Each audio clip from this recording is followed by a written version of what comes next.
आप सभी लोगों को पता होगा कि एक एडवोकेट के लिए वेलफेयर फंड नाम की एक चीज होती है जो बार काउंसिल ऑफ स्टेट के द्वारा मैनेज करी जाती है कि जब भी कोई भी दिक्कत आती है एडवोकेट्स के ऊपर, कोई भी आपत्ति आती है एडवोकेट्स के ऊपर, कोई भी फाइनेंशियल दिक्कत आती है एडवोकेट्स के ऊपर, तो ये जो एडवोकेट वेलफेयर फंड है ये बनाया गया है स्टेट्स के द्वारा, यानी कि बार काउंसिल ऑफ स्टेट्स के द्वारा इसको मैनेज किया जाता है। In fact bar council of India के पास भी अपना एक वेलफेयर फंड होता है। इनको अलग अलग लोग मैनेज करते हैं, अलग अलग मेंबर्स मैनेज करते हैं। ये कब मैनेज होता है कि जब एडवोकेट को कोई फाइनेंशियल दिक्कत आती है, कोई भी दिक्कत परेशानी कुछ भी तरह की आती है, तो एडवोकेट वेलफेयर फंड वहां से पैसा हम विड्रॉ करके एडवोकेट्स को हम देते हैं। फॉर एग्जांपल, सबसे बड़ा एग्जांपल तो आपको पता होगा, हमने इतने सारी वीडियोस इसके ऊपर करी हैं कि जैसे कि जो जूनियर एडवोकेट्स हैं, इनके पास जब अपना ये स्टार्टिंग में अपनी एडवोकेसी अपनी ज्वाइन करते हैं, प्रैक्टिस के तौर पे अपनी एडवोकेसी ज्वाइन करते हैं, तो इनिशियली इनको बहुत ज्यादा स्ट्रगल फेस करने को मिलता है, जो अपने आप में ये सच्चाई है। इनफैक्ट बहुत सारे लोगों को तो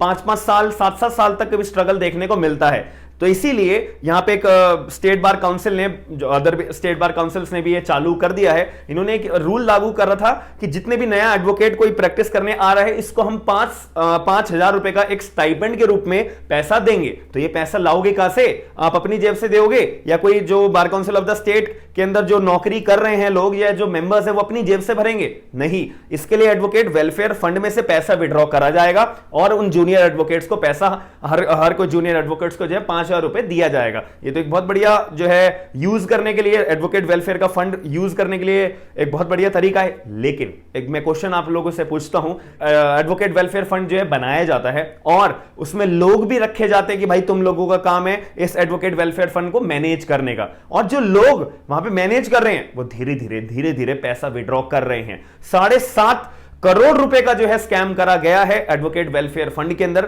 ये आपको अगर ना पता हो तो वीडियो का जो है पूरा का पूरा जो स्टोरी है ये लिंक डिस्क्रिप्शन बॉक्स के अंदर मैं डाल दूंगा, आप लोग वहां से भी पढ़ सकते हो। तो यहां पर जो है 7.5 करोड़ रुपए का 7 लोगों ने, केवल 7 लोगों ने जो है घपला करा है और ये सारा का सारा पैसा जो है दबा लिया, अपना एडवोकेट वेलफेयर फंड में से पैसा निकाला और खा गए भाई।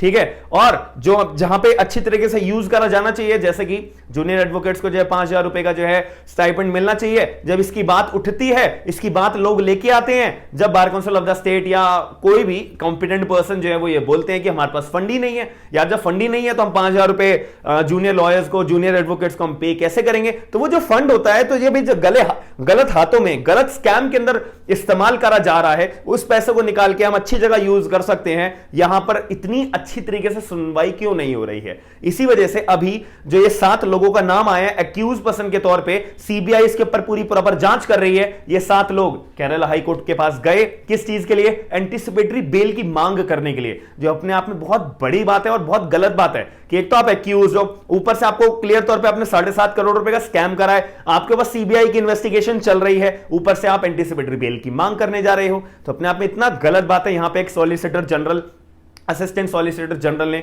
अपनी एक आर्गुमेंट के दौरान बहुत अच्छी बातें बोली हैं एडवोकेट को सपोर्ट करते दौरान, वो भी आपको मैं वीडियो में बताता हूं। तो ये पूरा का पूरा मुद्दा है। चलो हम वीडियो को स्टार्ट करते हैं। मेरा नाम है आयुष, आप देख रहे हैं स्मार्ट एंड लीगल गाइडेंस।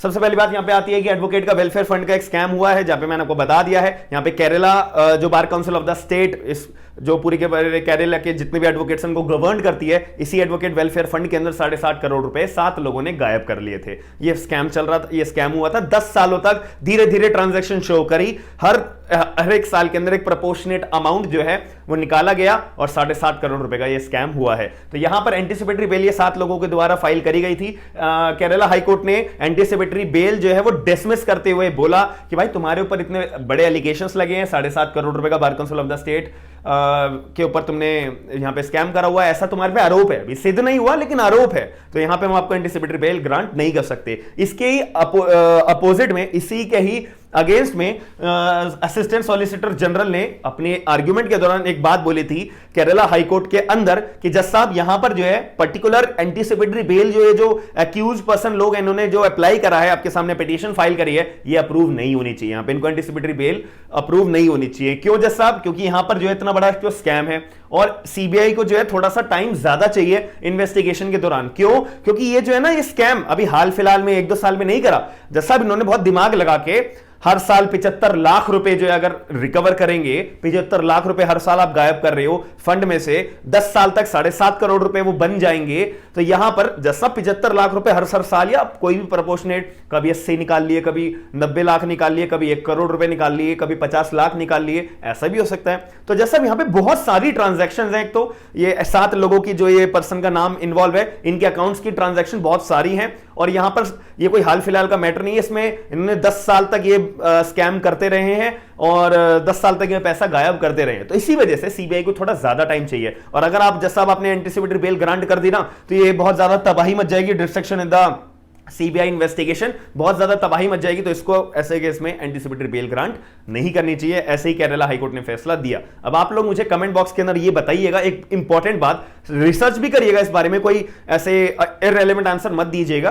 फिर भी जो भी आपके मन में बात हो, कमेंट बॉक्स के क्वेश्चन मेरे को बताइएगा कि अगर कोई भी स्कैम ऐसे पर्टिकुलर बॉडी कॉर्पोरेट्स के डिपार्टमेंट में होता है और कोई भी व्यक्ति करता है, तो उसको कितने साल की सजा लगती है, पहली बात। दूसरी बात, कौन से सेक्शन के तहत हम जो है पर्टिकुलर बंदे को अपराधी ठहराते हैं। याद रखिएगा, ये 2 क्वेश्चन आपको बताने हैं। एग्जांपल पे चीटिंग लग सकता है 420 ऑफ आईपीसी, जिसमें मैक्सिमम सजा 7 साल की। क्या कोई और यहां पे एक्ट्स यहां पे एप्लीकेबल होते हैं? आप लोग मुझे सर्च करके एक बार बताइएगा कमेंट बॉक्स के अंदर कि मेरा ही केवल 420 ही लगेगी या कोई और अदर एक्ट्स लगेगा या नहीं। कमेंट बॉक्स में ये सारे पॉइंट्स आप जरूर बताइएगा, और पूरी वीडियो समझने के बाद आप क्या क्या पॉइंट ऑफ व्यू है ये भी कमेंट बॉक्स के अंदर जरूर बताइएगा। अगर वीडियो पसंद आई है, वीडियो इंफॉर्मेटिव लगी है, वीडियो को लाइक, चैनल को सब्सक्राइब और वीडियो को शेयर करके लोगों को अवेयर जरूर करिएगा। हम मिलते हैं नेक्स्ट वीडियो के अंदर। थैंक यू, धन्यवाद।